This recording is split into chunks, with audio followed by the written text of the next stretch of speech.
Hello all. Welcome and thank you for joining us today. I'm Mami Hara, General Manager of Seattle Public Utilities and Chair of the U.S. Water Alliance's Board of Directors. Today we are celebrating the launch of the U.S. Water Alliance's Recovering Stronger initiative. As we all know, the COVID-19 pandemic and economic crisis we are facing have changed our daily lives, our water sector, and our country in profound and challenging ways. As we slowly move toward recovering from these challenges, we have an opportunity to ensure that we emerge from this crisis stronger than we were before.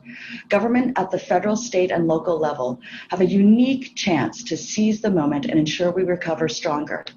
Investment in the water sector must be a core component of the nation's recovery effort, something my team at Seattle Public Utilities knows well. All of us in the water workforce are essential workers.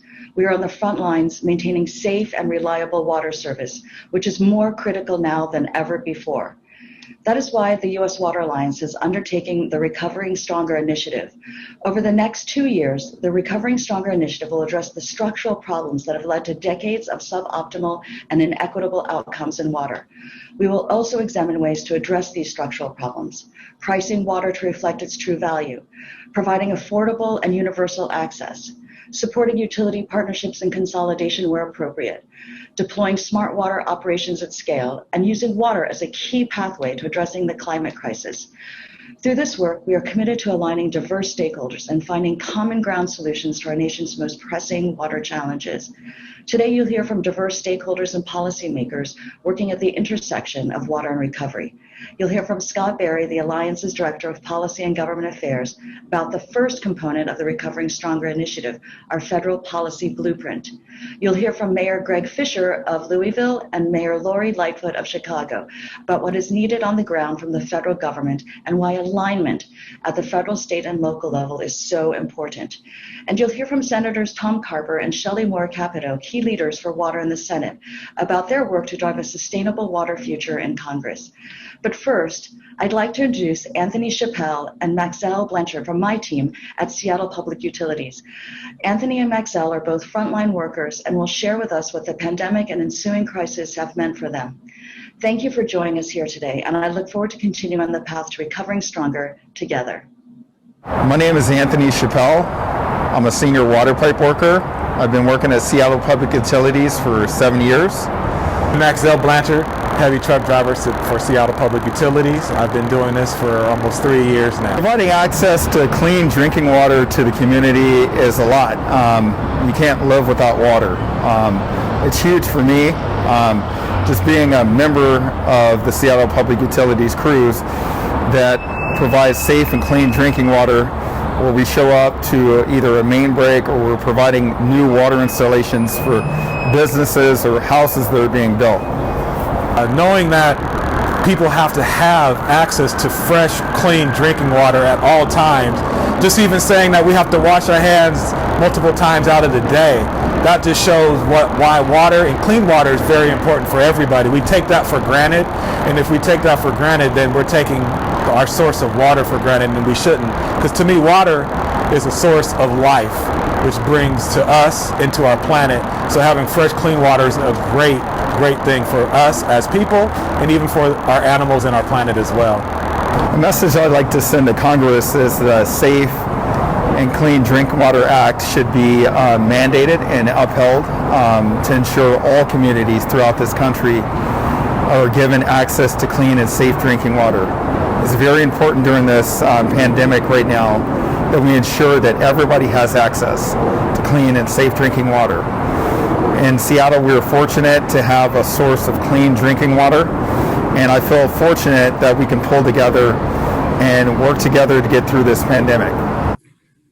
Thanks, Mommy, for that welcome, and to Anthony and Maxell for those powerful reminders about why this work is so important. I'm Scott Berry. I'm the Director of Policy and Government Affairs for the U.S. Water Alliance, and you're going to hear more from me a little bit later about our Recovering Stronger federal blueprint. But first, I'm excited to introduce the Alliance's Vice President of Programs and Strategy, Renee Willett. And Renee's going to lead a conversation with two mayors who have a front seat to the reasons we need a strong water sector recovery. So over to you, Renee. I'm Renee Willett, Vice President of Programs and Strategy with the U.S. Water Alliance, and I'm thrilled to be here with two incredible leaders, the Honorable Mayor Lori Lightfoot from Chicago and the Honorable Greg Fisher, Mayor of Louisville. Thank you both for being here and taking some time to talk with us today about your cities and your leadership on water. And I will just say that I personally believe that the two of you and mayors across the country have some of the hardest jobs there are to have in this country. You have to solve immediate, complex, local issues that oftentimes should have been solved yesterday, if not decades ago. So we really appreciate your time to join us on this important issue of water. And let's dive right in. So Chicago and Louisville are both great water cities. They also both face significant challenges when working to ensure a safe and secure water future. Can each of you share a little bit about what water challenges keep you up at night, and how has the COVID crisis and the economic crisis impacted those water challenges? Mayor Lightfoot, let's start with you. Well, first of all, again, thank you for welcoming me to the program, and I'm happy to be on with my great friend, the Mayor of Louisville and the Chairman of the U.S. Conference of Mayors.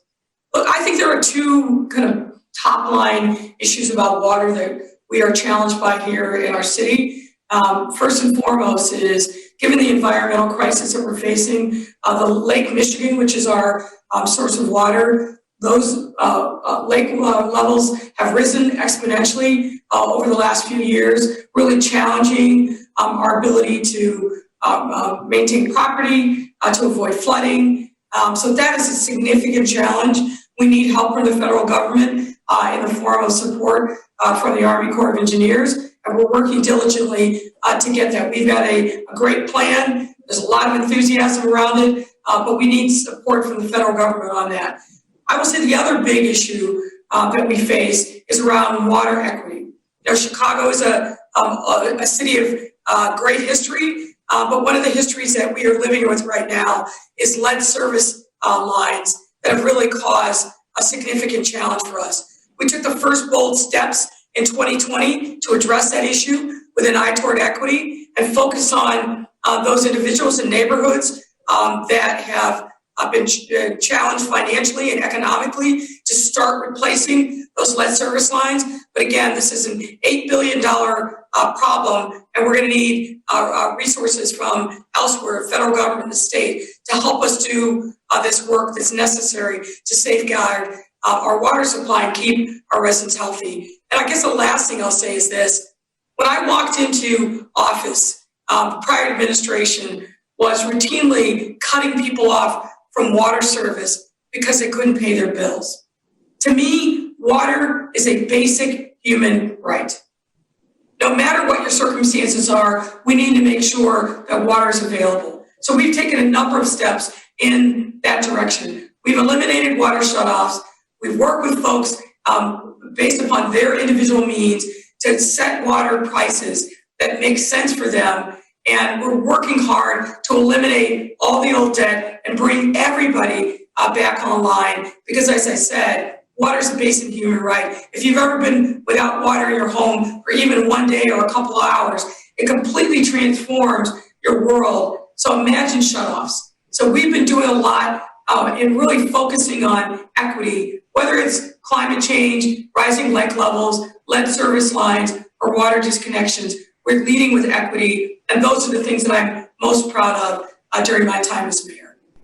Thank you, Mayor Lightfoot, and that's a wonderful point on centering equity and centering access to water for all in the middle of this discussion, so thank you. Mayor Fisher, same question to you. What water challenges keep you up at night, and how has COVID impacted those?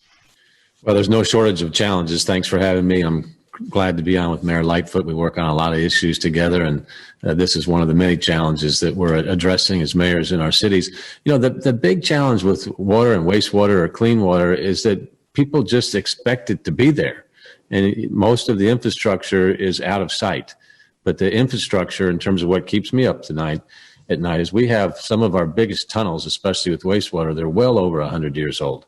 And unfortunately, several times a year, you'll see collapses on our major thoroughfares that because of the infrastructure collapsing underneath of it. So my nightmare is somebody walking along or somebody driving along and being, sucked up in a big hole that appears in the middle of a street somewhere. Now, fortunately, that's never happened, but you can certainly see that coming to bear. And each time you go through that, you see just the old brick tunnels that used to carry the wastewater away in our city. And so we're right on the Ohio River, and we're blessed in that we've got some of the best water in the country. We're always 1, 2, or 3. It seems like in the national competitions that go along. So our water needs are good, and our lead pipe situation is very minimal now. We've been chipping away at that each and every year. So most of our problems are with wastewater, and we have an aging flooding protection system here. We had a flood of 1937 where the Ohio River spread about a mile in each direction and really changed our whole city in terms of where people live and how they live. And it so often happens in areas that are distressed. Now those are low income areas. We've got environmental injustice issues that we're working for. And so all of this has something in common. It costs money to fix all of this.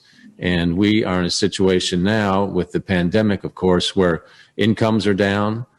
We've had record amounts into utility assistance because, like Mayor Lightfoot, the last thing we're going to allow to happen is for somebody's water to be turned off or for somebody's sewer system to become a problem for them. So with the pandemic, it's caused a kind of a double whammy of people's inability to pay, and that less revenue coming in means our inability to invest the way that we need to invest as well. So those have become challenges for us, and we're working through them. But a lot of this goes back to where does money come from for local water and wastewater infrastructure? The vast, vast majority of that, almost 95%, comes from our local citizens as opposed to any type of help from the state or the federal government. But I'm hoping with President Biden, we'll see an outstanding and aggressive infrastructure plan that he will put in place that will include obviously water and clean water investments and get us into a better place.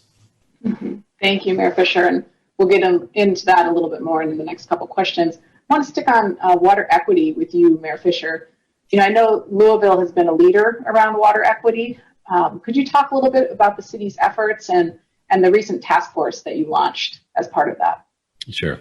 You know, when you think about jobs at the Louisville Water Company or the Metropolitan Sewer District, these are great jobs, and these are great career jobs, whether you're a member of the union or you're in the office. And we see people stay for long periods of time.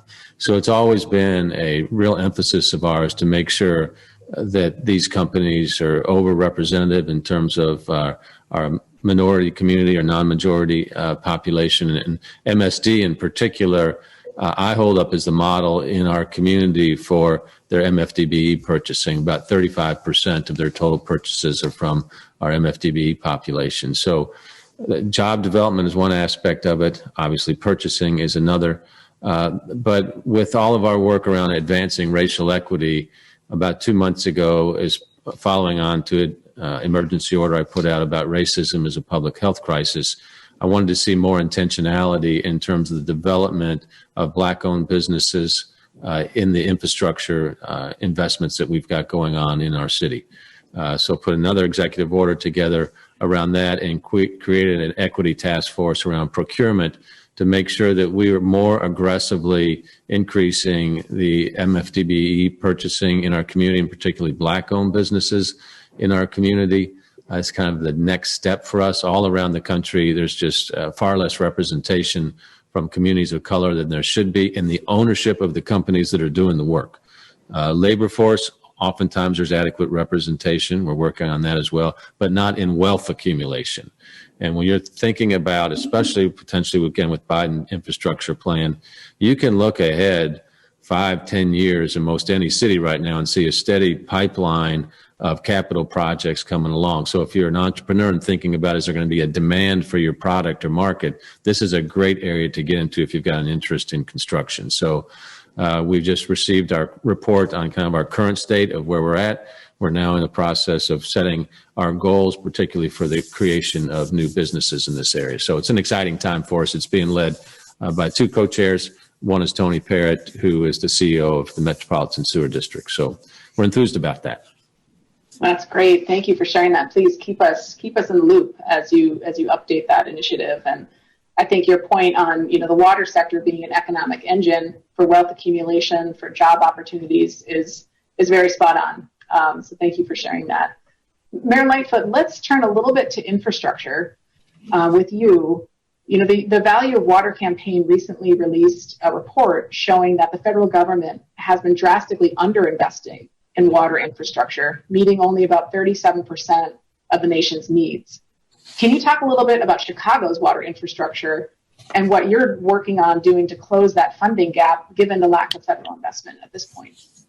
Well, a couple things. Probably 10 plus years ago, there was a very ambitious plan instituted by my predecessor to replace all the water and sewer lines that were aging across the city. We have similar issues that Mayor Fisher talked about. We're an older city. A lot of these water lines are extremely old, multiple decades. So that plan has been ongoing and it continues here. The other thing that we've been really thinking about is thinking about water really from a regional basis, not just focus on the city of Chicago. We have a lot of suburban water customers in the surrounding metropolitan area. So we've been trying to bring those folks to the table and think about water from a regional issue, again, with emphasis on equity, emphasis on infrastructure, and how we can have a regional water plan that also creates jobs.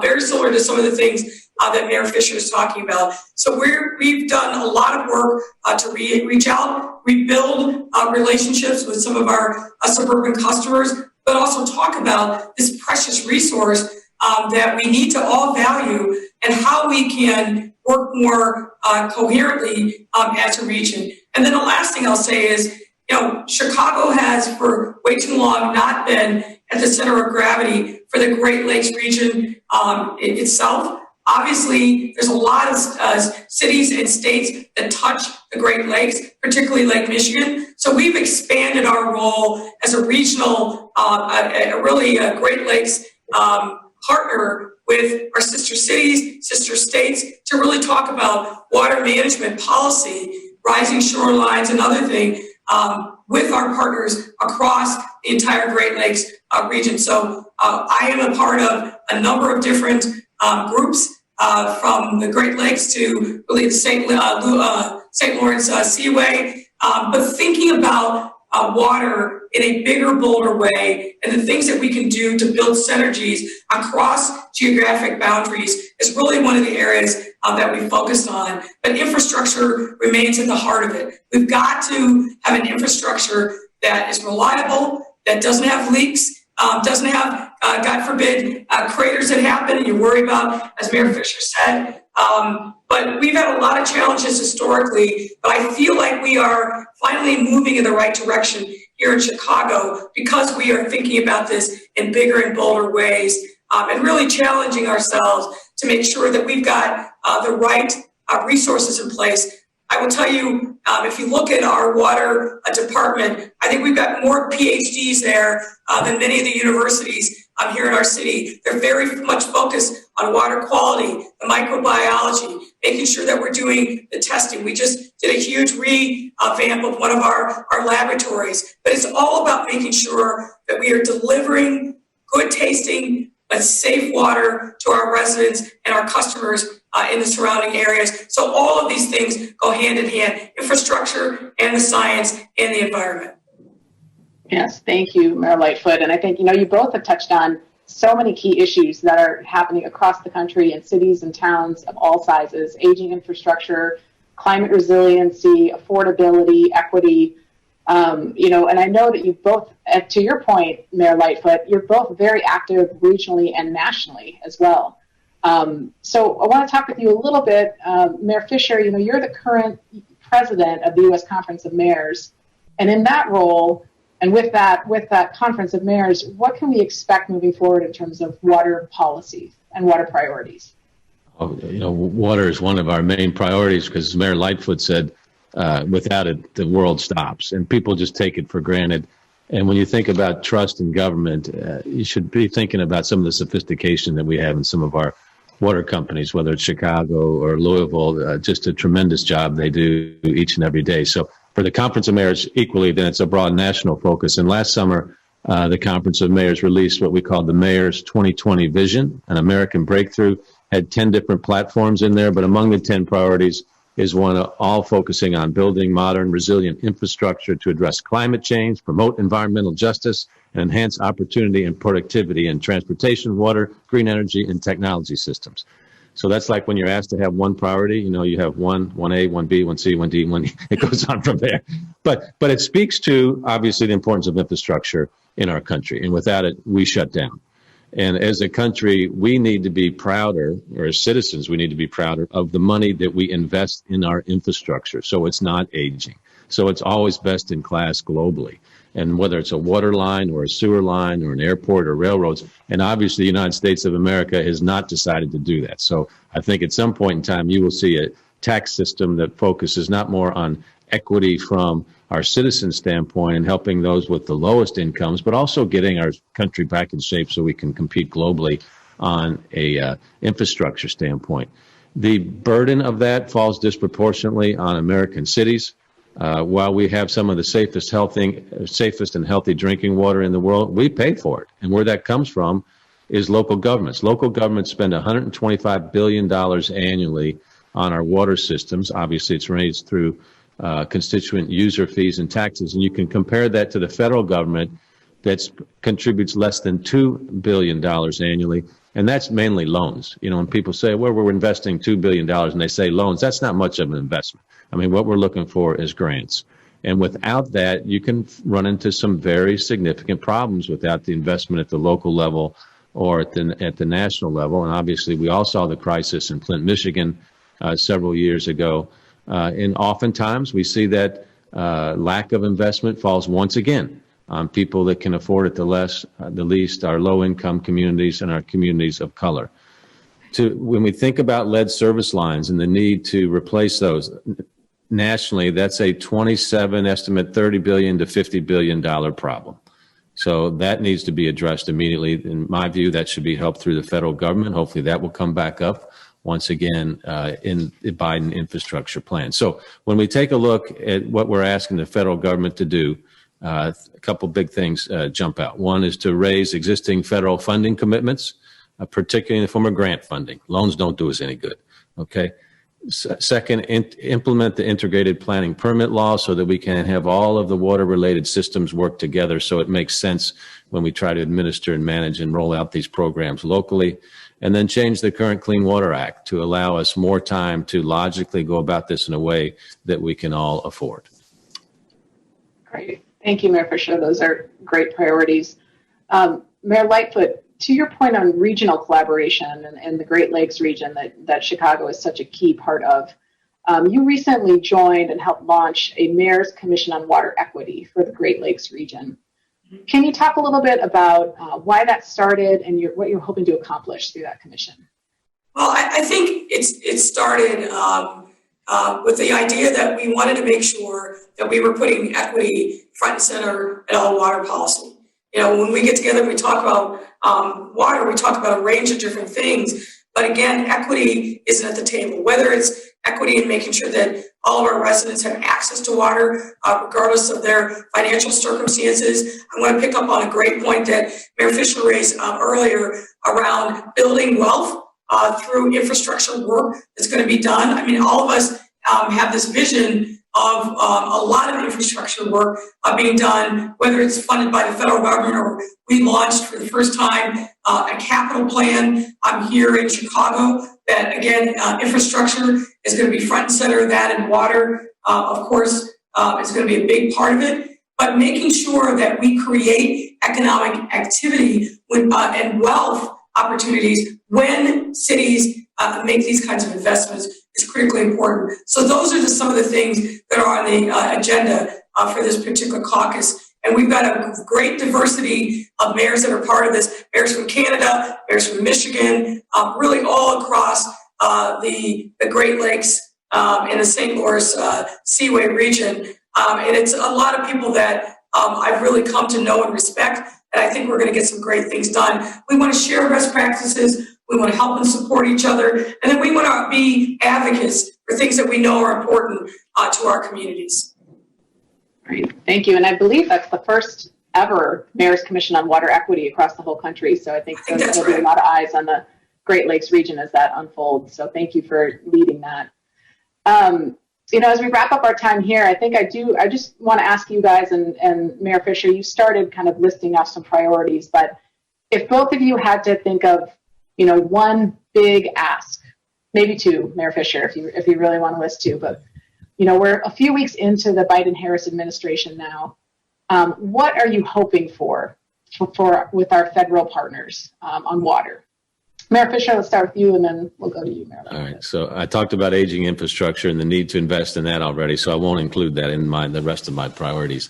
But number one is, look, as a country, America calls itself the wealthiest country in the world, and we are by total GDP. But when you take a look at the inequity that we have between the highest wealth builders and folks that are struggling just to get by, I mean, that's not sustainable as a country and as a democracy.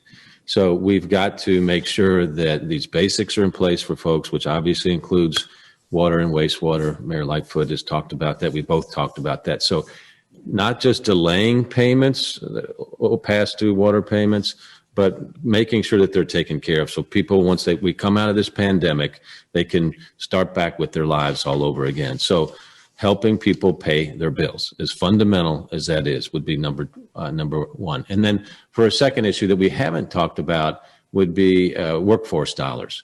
A lot of our water, wastewater, clean water workers are older because they're great jobs. So they stay with them. So we're seeing a need for workforce training, also a way to help citizens that are re-entering into our society break careers as well. So a focus to make sure that pipeline of workforce is ready to go so that we can continue to have the great water we have here in Louisville and the great clean water that comes out on the other side from our metropolitan sewer district. Thank you, Mayor Lightfoot. Well, it's always hard to follow Mayor Fisher, and today's no different. I wholeheartedly endorse the things that he's just articulated, but I will add two. Number one is I really want to see a greater emphasis than we've experienced over the last 4 years on environmental policy, and particularly putting water at the center of that policy. I think that's going to be critically important. Not only are we faced with challenges here in the Great Lakes region, but you see what's happened really across our country regarding water. 100-year droughts, other issues of contamination. Water policy really has to be elevated from where it normally sits on the list of environmental policy issues, and I'm hopeful that will happen. I guess the last thing that I will say, and I've said this many times before, I hope that this Biden administration actually listens to mayors. And why I say that is we've experienced over these last 4 years, prior to the start of the Biden administration, a lot of policy that felt like it was being done to us, but not for us or with us. And so I urge anybody in the Biden administration that I can talk to really put together a geographically diverse, bipartisan group of mayors. We're on the front lines, and anything that comes from Washington, we're the laboratories, we're the implementers, we're the people that then becomes responsible for executing on the ground. And we have a wealth of experience. We are the laboratories for all social justice, environmental policy. Listen to us, bring us to the table, and we will come up with not always the key solution, but we will work darn hard to make sure that we're bringing the lived experience of our residents to the table as national policy objectives are set. I think that's critically important, and particularly because in our time, we need a lot of healing. We need people to believe that government is on their side. We need to restore the legitimacy of elected officials, and no better way that I can think of than having mayors at the table so we can represent and articulate the needs of our residents that are diverse and varied. People are hurting and they want to have hope, and we have to lift ourselves up every single day and inspire hope at the local level. And I do think there's a lot that the federal government can learn from mayors. Thank you, Mayor Lightfoot. And Mayor Fisher, thank you both for your time today. I think having you represent the frontline local mayors, the frontline leaders of our country has been wonderful. We really appreciate your perspective and your time today. With that, I will turn it back to Scott for the rest of the presentation. Thank you both. Thank you. Thank you.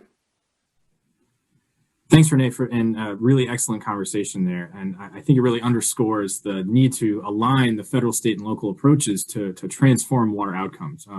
But for the first time since the pandemic has really began, though, there's light at the end of the tunnel. The first waves of vaccine are rolling out. We also just inaugurated a new president, sworn a new Congress. And this is a moment to both heal from the crisis and chart a new way forward. And for water, that means solving the things COVID made worse, but also using this moment to transform some of the underlying issues affecting water right now. And today, the U.S. Water Alliance is releasing a federal policy blueprint that helps us do just that.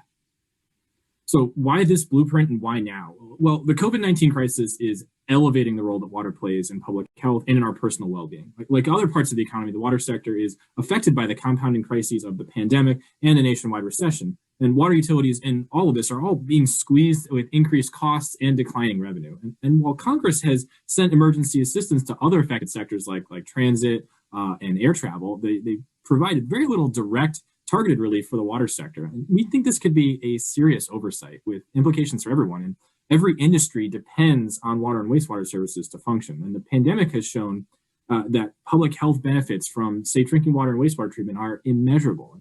Hospitals, grocery stores, nursing homes, all of our communities, they cannot function without reliable 24/7 access to water and wastewater services. But this crisis has also thrown the pre-existing flaws in our systems into sharp relief. Even before 2020, over 2 million Americans did not have access to water in their homes.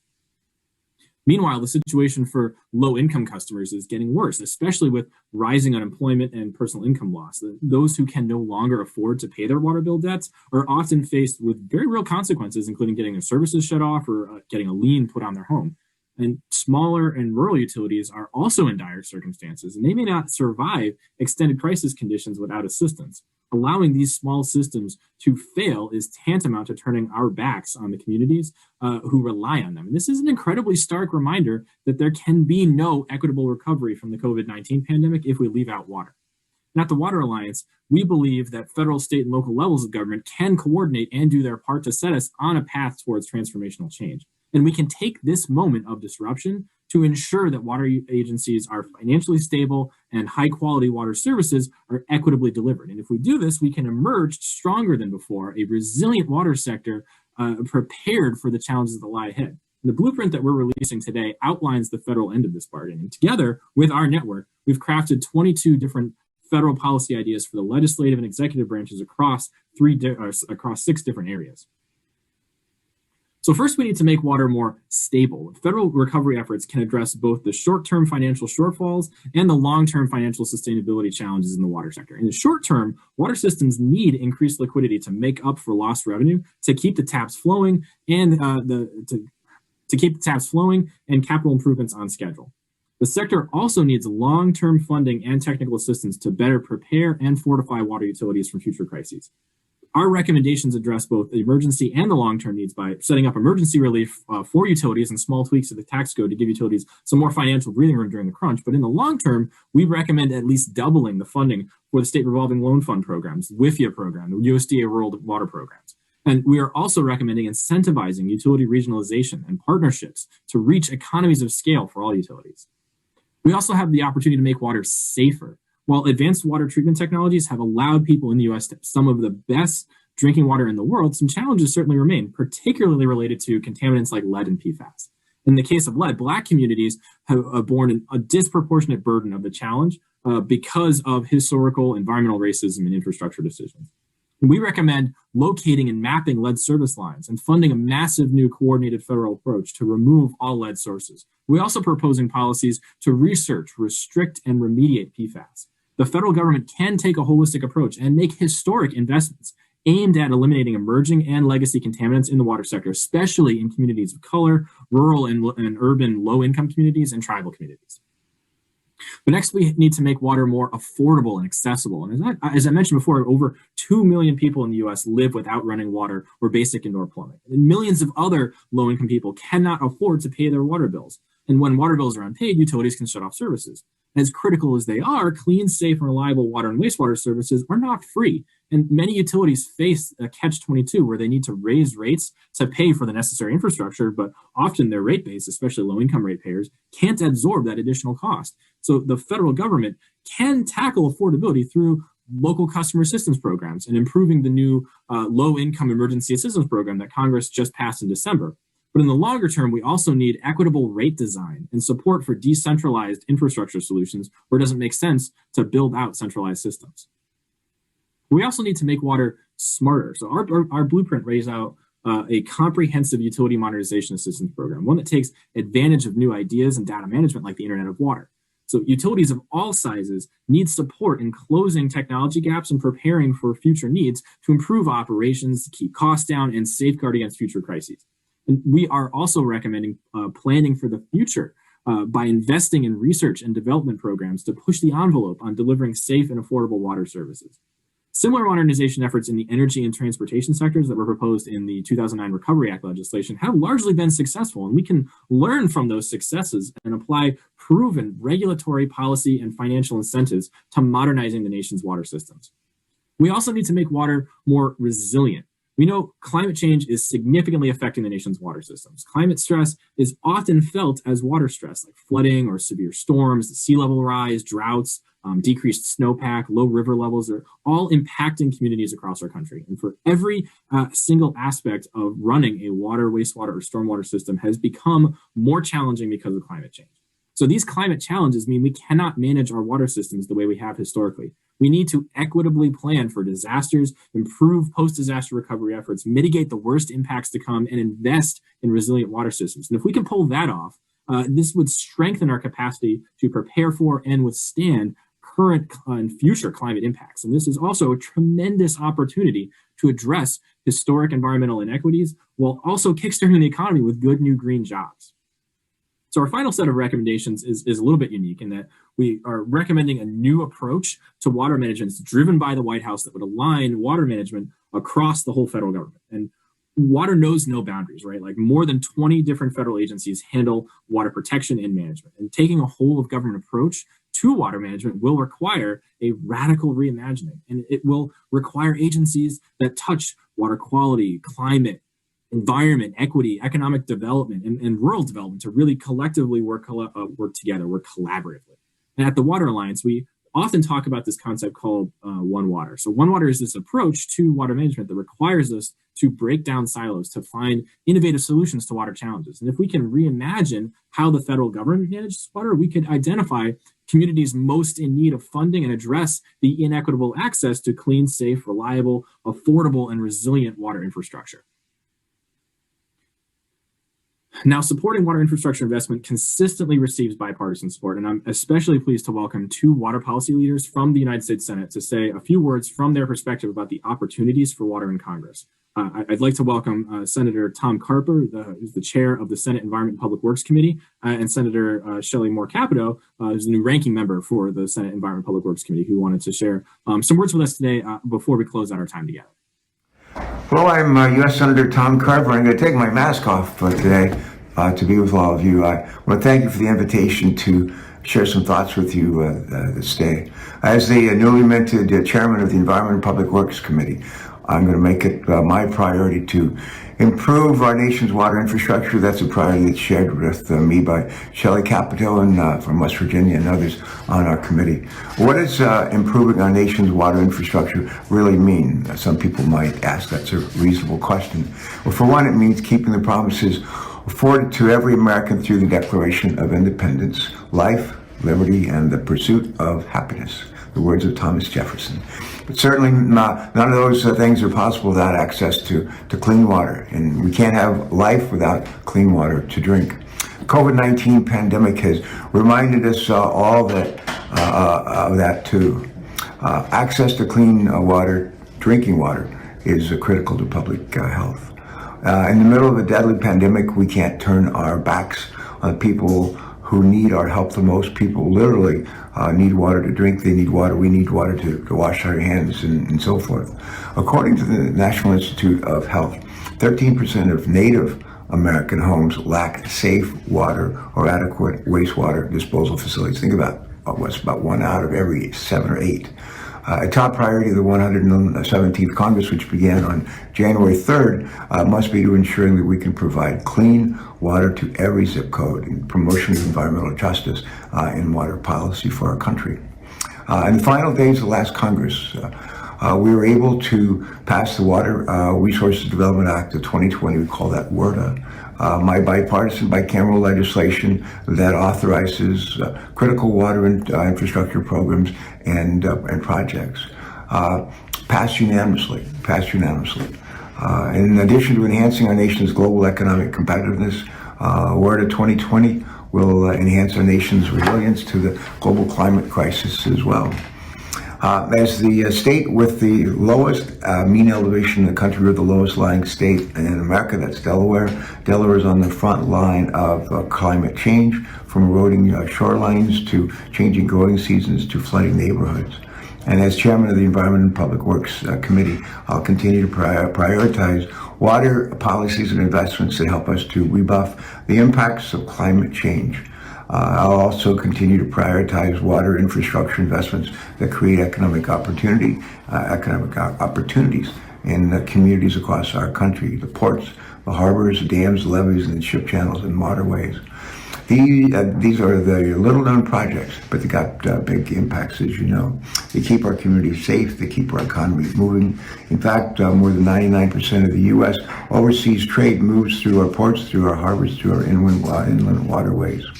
So that's it. Thank you. I hope that together next year we can gather and see one another, and life will be back to normal. In the meantime, if you haven't gotten a vaccination, get ready and get your vaccination. Encourage your friends and families to do the same. All right, take care. God bless you. Thanks so much.